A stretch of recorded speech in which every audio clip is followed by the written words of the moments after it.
once again Professor Ray Brescia. Ray has been talking about his new book, The Future of Change, How Technology Shapes Social Revolutions. Look at that. It's got a really catchy title and colors to it. We've been talking with the professor about the ways that technology shapes social revolutions, the ways to engage in that kind of change in that organizational structure. But one of the things that's left on our minds is how do we, or what is the legal response to these circumstances? And maybe even what's the legal response that ensures that these kinds of developments focus on positive change and not sort of maybe some more negative ones, such as the insurrection on the 6th of January?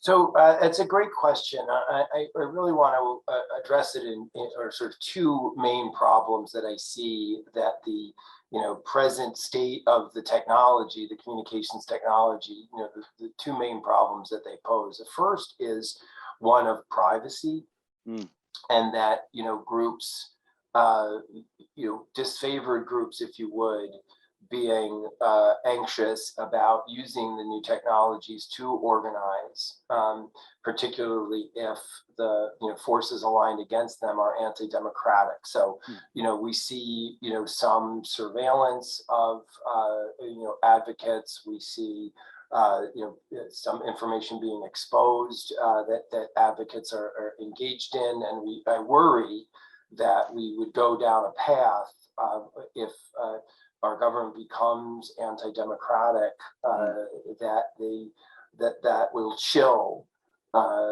advocacy, that people will be nervous about using these tools if there's no guarantee that their private information stays private, and that they could be the target of surveillance and of abuse if they engage in disfavored advocacy. So that's on one side. On the other side, though, there is some advocacy that is anti-democratic, and that it should be chilled.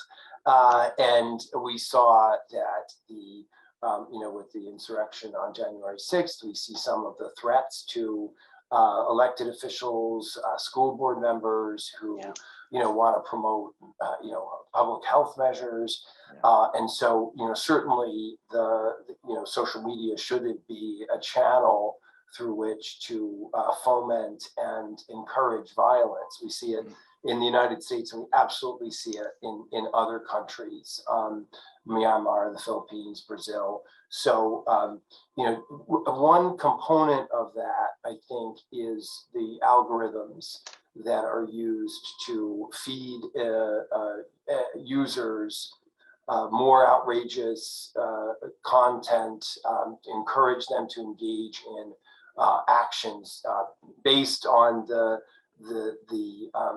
they're being agitated by the more outrageous content, by misinformation. So I think that we both, it's sort of two sides of the same coin, right? We need to both protect the right to organize, but to what end?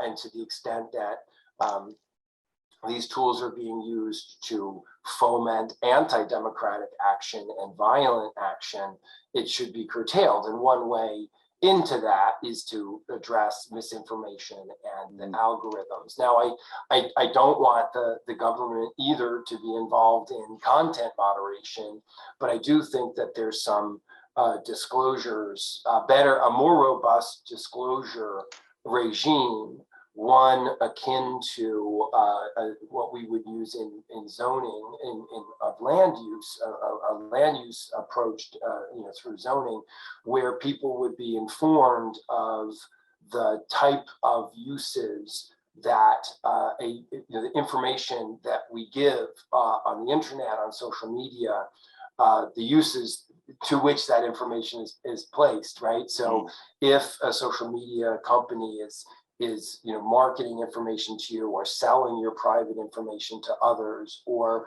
you're being targeted with algorithms, you should know that. You should know through a type of zoning regime, which I spell out in a piece for the Utah Law Review called Zoning Cyberspace.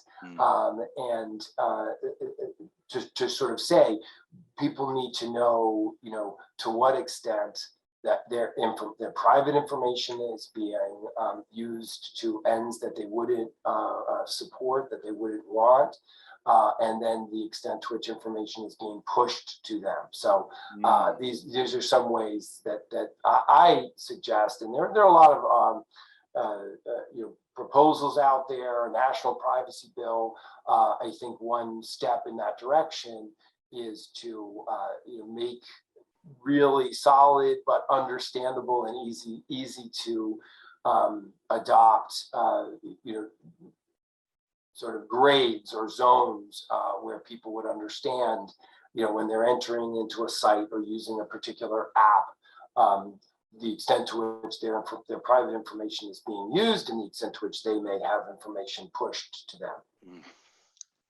Well, it sounds like there are a lot of competing interests that we're going to have to think about as we try to solve some of the problems and both curtail some of the negative uses of technology, but also respecting the fact that there are privacy, there are speech concerns, there are places where we don't want government to tread. So thank you very much, Professor. This has been very informative, and can't wait to see the success of your book and how it allows people to really adapt to these changes. Thanks, Hirokawa.